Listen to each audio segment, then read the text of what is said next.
Entitled parents get mad at us because their daughter got kicked out of summer camp. This story is from the summer of 2021. I, 23 meters, work at an outdoor summer camp. Students stay here for most of the summer. We have cabins, and do outdoor activities, but we also have artsy stuff and other indoor activities for the less sporty kids. Or if a kid just doesn't want to participate in a certain event, they come, stuff like trivia and making bracelets. We often have siblings. One of the set of siblings we had this year was a 13-year-old boy and his 14-year-old sister. The boy was very energetic, very sporty, and while he was a lot to handle, he was extremely kind. He did all of the outdoor activities, and for the camp newspaper, was one of the boys who wrote in the sports section. He had a few friends from school there as well. They were also the types of kids to cause trouble, but never in a mean-spirited way. Just very energetic kids with a lack of common sense, but they care deeply about everyone around them. His sister had a polar opposite personality. She hated sports, was constantly doing the indoor actives, which is fine. I liked them a lot as a kid, and generally hated any of the antics/jokes her brother and his friends played, even though they never affected her directly, and the people whom it did, weren't actually hurt by them. She was also incredibly mean and a bully. She was also the type of kid who was great at pulling off the facade of being the sweetest, best behaved child compared to her troublemaker brother. Our camp is generally pretty laid back. The man who started it and runs it is an old man, but extremely forward-thinking. He's not the type to really believe in punitive punishment, and we have a few counselors trained in working with children, especially in restorative practices. He is one of the best guys I have ever met. I started going to the camp when I was around 10. Their only student I personally remember getting kicked out was this one boy who was a bully, kicked other kids, called names, etc. This is when we were 13. His policy allows kids to come back the next year if kicked out. The boy had shitty, emotionally abusive parents, and after a legal battle, sometime between those summers, his grandparents got custody of him. He came back a much better person and is currently someone who I talk to about once a month. He's doing great and is in law school. This girl was easily one of the meanest people I have ever met, and it's hard to believe her and her brother are siblings. She got in trouble for the first time a few days into the camp. She was being mean to an incredibly smart autistic boy. The boy loves science and was talking to her about science he finds interesting. She was calling him a nerd and a loser. The boy came up to us after he was done talking to her and reported it. The girl was also smart and calculated. She thought she could get away with it because the boy was autistic and knew he'd be less likely to report.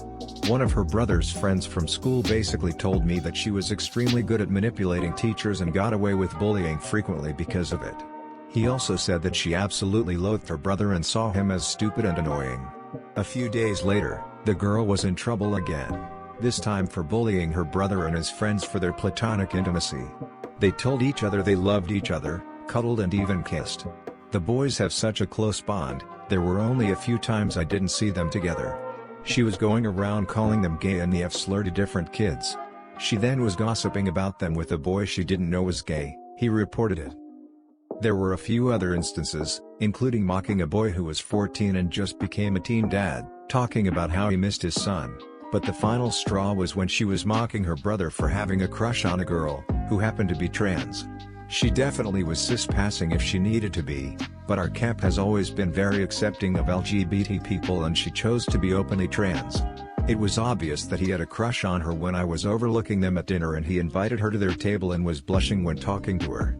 I was managing the cabin where these boys slept, so I overheard them telling him he needs to make a move and ask her out. He did, and she agreed to go on a date with him. His sister was again calling him gay for this and was being transphobic. She refused to apologize and doubled down. We called her parents and the exchange picking her up went like this: "M entitled mother, D one of the directors. M, why are you kicking my kids out? D, as we explained in our phone call, your daughter has been bullying other children and has been causing trouble. Your son is more than welcome to stay. M, she wouldn't do that. I think you're confusing her with my son. Little shit always causes trouble. D, I will get some of the counselors if you need proof. But it was your daughter. She was bullying her brother and friends for their friendship and calling them homophobic names.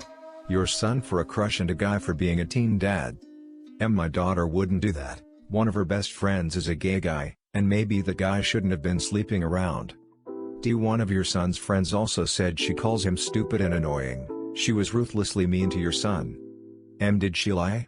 All he cares about is sports over school. He did well in school, but he won't be able to do that in high school next year. He thinks he's so funny being the class clown. Whatever your son may have done to misbehave at school, it doesn't change the fact your daughter is a bully. She is welcome back next year if she changes her ways. We have tried talking to her with counselors before, but she has shown no signs of improvement. Forget about it.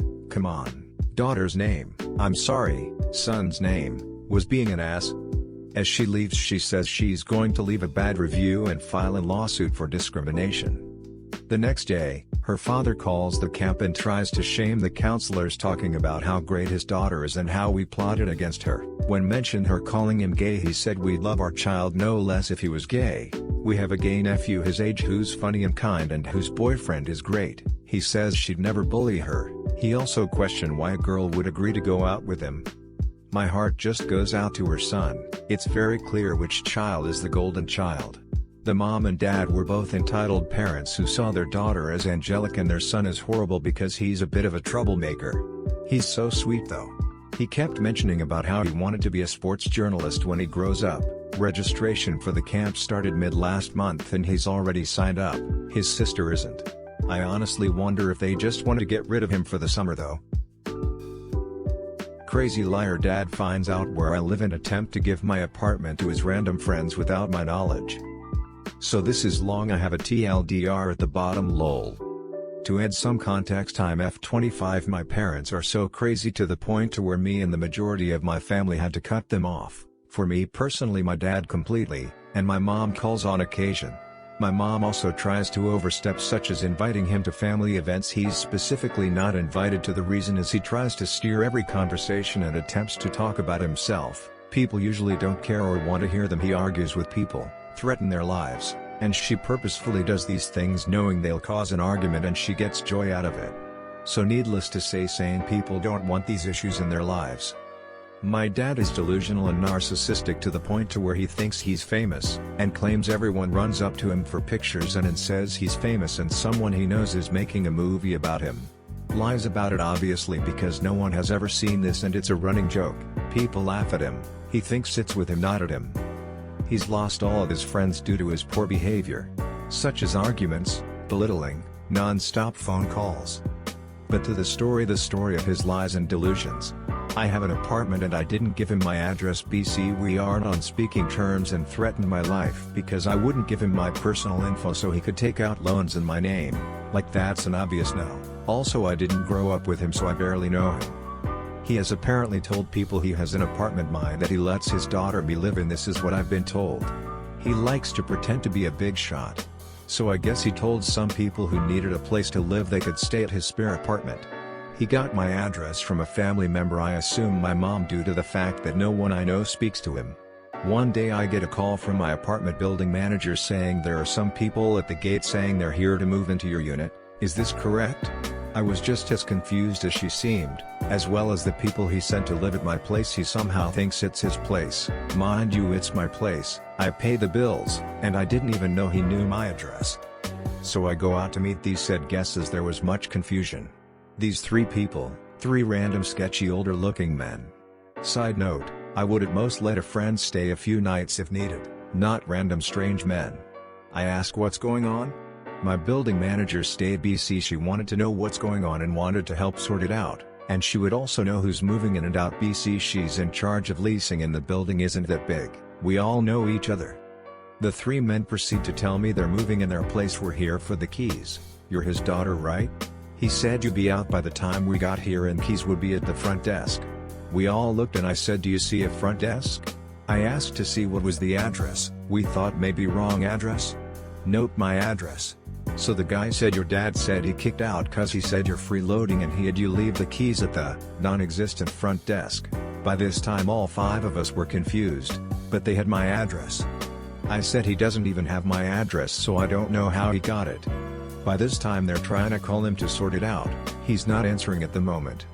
So I explained to them, I don't know how you or he got this address. I haven't spoken to him in about a year and I don't know how I'm freeloading or what he's told you, but this is my place. I don't know what's going on. Y'all need to figure it out with him, but I have no place for you, sorry. They try to get me to call him, I said no, and calling won't change anything, and this isn't my prob, so I can't help you. BTW, they didn't seem threatening, it was just random and weird for all. I hear one guy on the phone talking to my dad. I hear him telling him she's lying, etc. Ask her to show you the lease. At this point, me, one of the guys, and my building manager are all looking like this is odd, and he looks embarrassed. My manager stepped in at this time, luckily. She told the men, you all must have the wrong place, she's on the lease, the only one. You will all have to leave and sort it out. I can say despite them looking sketchy initially, they were as calm as could be in their odd situation. Because in all honesty, the only fault they had was believing my dad. They thought they were moving into an apartment for free. If I was in that situation, I wouldn't be happy either.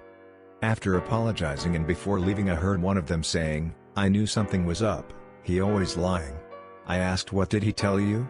One of the men said he told me he had a spot for him to move in, all furnished and paid up to the rest of the year. I kicked my daughter out cause she's freeloading, but claimed he couldn't get out of the lease. I said something like, well, like your friend said, he is a liar. I don't know how, why and what made him do this. I never gave him my address, he isn't on a lease, I don't even talk to him. So, I'm sorry but hope it works out. I don't know what my dad thought would happen. But like I said, he's delusional. He probably assumed all he was saying was true. Or maybe he assumed there was a front desk and whoever was at the front desk would just magically let 3 random people in? And I'd have no say? It's all so crazy that I can't even attempt to understand. There's no use, lol. Also, I told my manager thanks, and if anyone ever comes when I'm not home, please give me a call or call 911. If I have a guest coming, I'll be home to greet them. Entitled mom was gone for 18 years, came back then complained because I wasn't going to give her royalties. So this is insane, and I get that some won't actually believe me. Honestly, it's hard to believe at times myself due to the pure hate this woman has for me. My 28F parents have always been my mom, stepmother, and dad.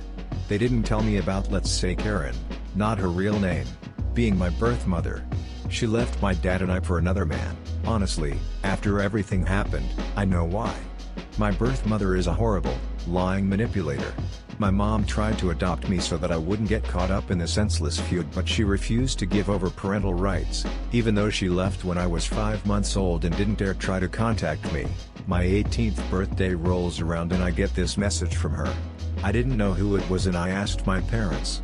After a heated argument, they told me and I ended up being allowed to go meet her in a totally different state. I got to meet her and my 2 youngest sisters. Unfortunately, my eldest 2 sisters couldn't come.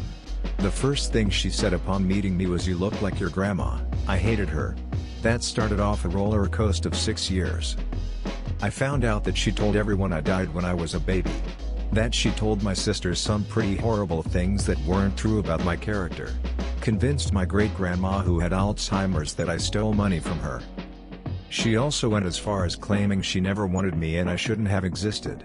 When I visited, it was like she didn't want me there even though she was the one who demanded I come over to them.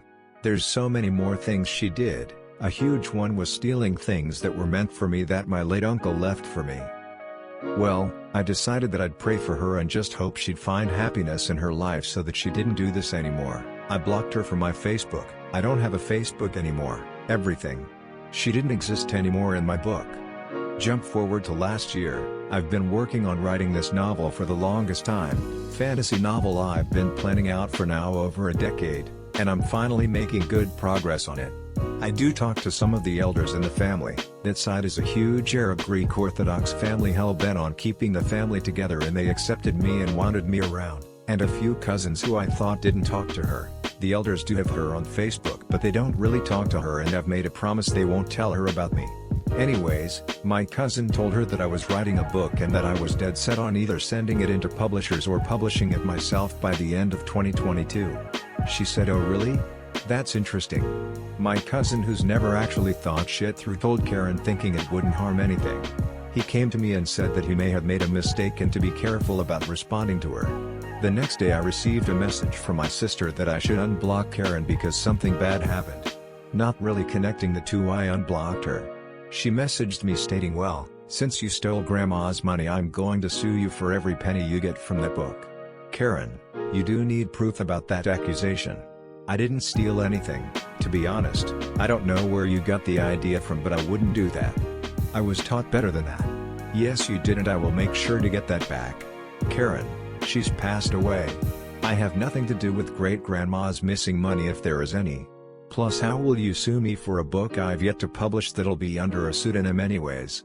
Are you going to just randomly sue me? I'm unsure where you think I have the money, seeing as how I'm on disability. I mean, why don't you use the money you stole from my trust fund Grandpa set up for me? I have proof that you're a liar and a cheat. You're not disabled. Plus, I have no idea what you're talking about with the trust fund. Grandpa told Dad and Uncle Danny about the fact Grandpa set aside one for each of us and made you the beneficiary in our stead. That's a lie. You know, I've left you alone. According to you, I don't exist. I never tried to use you on my college applications. I never included you in my memorable moments because you demanded I act like you don't exist. So you can take my trust fund and your fake memories, and go away. You'll never see a dime. You owe me. I'm your mother. You should have been a Ted. It's not like you have anyone who really wants you. What? You were never my daughter, nor were you my friend until you realized that. Don't talk to me. I don't understand? You told me these things. You're right, you're not my mother. So, goodbye. Yeah, I haven't heard from Karen since, so maybe that taught her. I dunno, I just feel bad she has this much hate for someone who's her flesh and bones. Guess you shouldn't have kicked away your kid who lives to write. That may be your downfall. Like I tell my friends, your words and actions can and will be used in one of my books, and it may not be to glorify you.